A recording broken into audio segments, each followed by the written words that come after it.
बहुत ही reliable sources से पता चला है कि प्रधानमंत्री नरेंद्र मोदी जी ने 15 लोगों की लिस्ट सीबीआई को, ईडी को और दिल्ली पुलिस के कमिश्नर राकेश अस्थाना जी को सौंपी है कि इन 15 लोगों को रेड करके इनके ऊपर रेड डालो, इनके ऊपर झूठे मुकदमे लगाओ, इन्हें फर्जी मुकदमों में फंसाओ और इनको बर्बाद करना है।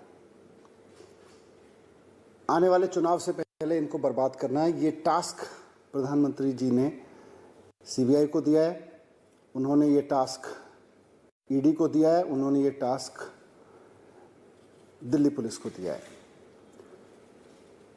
उनसे कहा गया है कि कुछ भी करो, झूठे मुकदमे लगाओ, चाहे इनके ऊपर, चाहे झूठे केस लगाओ। ये 15 लोग जो हैं, इनमें जो हमारे रिलायबल सोर्सेज ने हमको बताया कि इन 15 लोगों में कई नाम आम आदमी पार्टी के भी हैं। इनके बारे में कहा गया है कि इनको बर्बाद करो क्योंकि आने वाले चुनाव में ये बड़ा खतरा बन सकते हैं।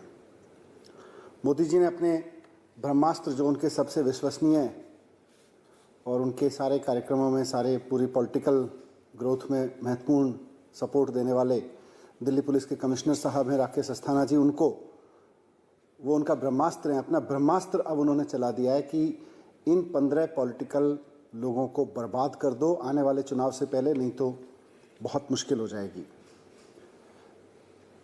और हमें यह भी बताया गया कि राकेश अस्थाना जी ने तो प्रॉमिस किया है कि इन 15 लोगों को आने वाले चुनाव से पहले चाहे जैसे भी केस लगाने पड़े, जो भी करना पड़े, इनके खिलाफ रेड डालनी पड़े, इनको अरेस्ट करना पड़े, पूरी तरह से इनको बर्बाद कर देंगे। इस इंफॉर्मेशन के बारे में मैं सिर्फ इतना कहना चाहता हूँ, इस एक्शन के बारे में और इस मंशा के बारे में, कि आम आदमी पार्टी सच्चाई और ईमानदारी की राजनीति करती है। मोदी जी, आप अपनी पुलिस भेज लीजिए, आप अपनी सीबीआई भेज लीजिए, आप अपने इनकम टैक्स डिपार्टमेंट को भेज लीजिए, आप ईडी को भेज लीजिए, आपने पहले भी सारे डिपार्टमेंट भेजे हैं, आप फिर से भेज लीजिए। हम सबका स्वागत करते हैं क्योंकि हम ईमानदारी की राजनीति करते हैं, हम सच्चाई की राजनीति करते हैं। हम उनका स्वागत करेंगे। आपको जो चाहे जांच करा लीजिए हमारे खिलाफ, आप हमारे खिलाफ जितना चाहे मुकदमे करा लीजिए, फर्जी मुकदमे, फर्जी रेड, फर्जी अरेस्ट, जितना करा लीजिए। आम आदमी पार्टी अपनी सच्चाई की राजनीति पर डिगी रहेगी, अटल रहेगी, उससे डिगेगी नहीं। लेकिन उनका स्वागत करते हुए आपकी तमाम सीबीआई का, पुलिस का, ईडी का, इनकम टैक्स का, सबका स्वागत करते हुए हम प्रधानमंत्री जी से पूछना चाहेंगे कि आपने पहले भी बहुत रेड कराई है हमारे ऊपर। खुद मेरे घर पे 2 बार सीबीआई की रेड हो चुकी है। 6-6 घंटे मेरे घर सीबीआई की रेड हुई है। आप देश को बताएंगे कि क्या मिला उसमें, कुछ निकला उसमें, क्या नतीजा निकला उसका। सत्येंद्र जैन जी के खिलाफ में 12 केस सीबीआई में दर्ज कर रखे हैं। क्या निकला उसमें।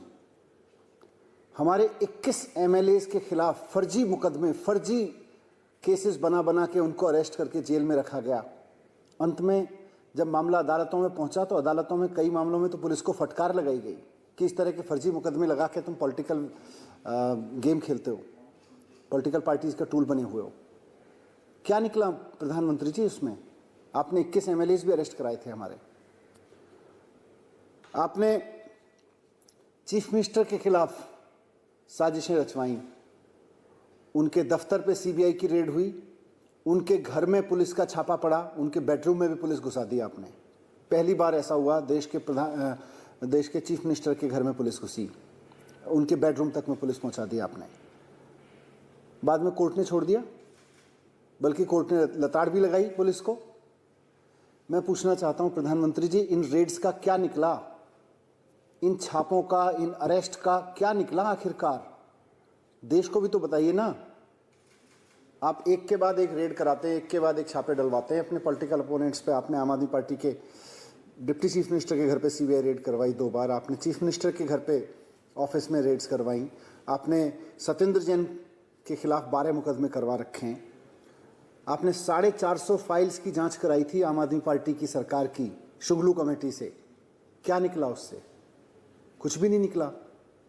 तो इसीलिए हमें तो पूरा विश्वास है अपने ऊपर कि हम ईमानदारी और सच्चाई की राजनीति कर रहे हैं, हम जनता का काम कर रहे हैं, हम लोगों की शिक्षा पे काम कर रहे हैं, स्वास्थ्य पे काम कर रहे हैं, हम इस देश को एक शिक्षा मॉडल दे रहे हैं जिससे देश विकसित बन सकता है।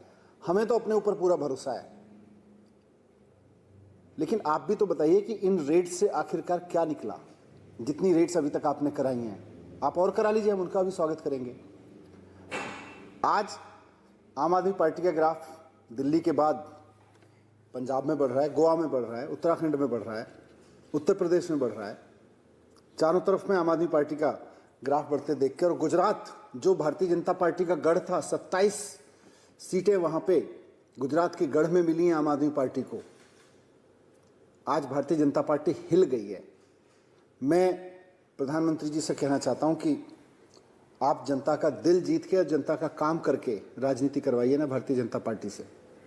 भारतीय जनता पार्टी, आपकी सरकारें लोगों का काम करके लोगों का दिल जीते ना, जैसे आम आदमी पार्टी ने किया है।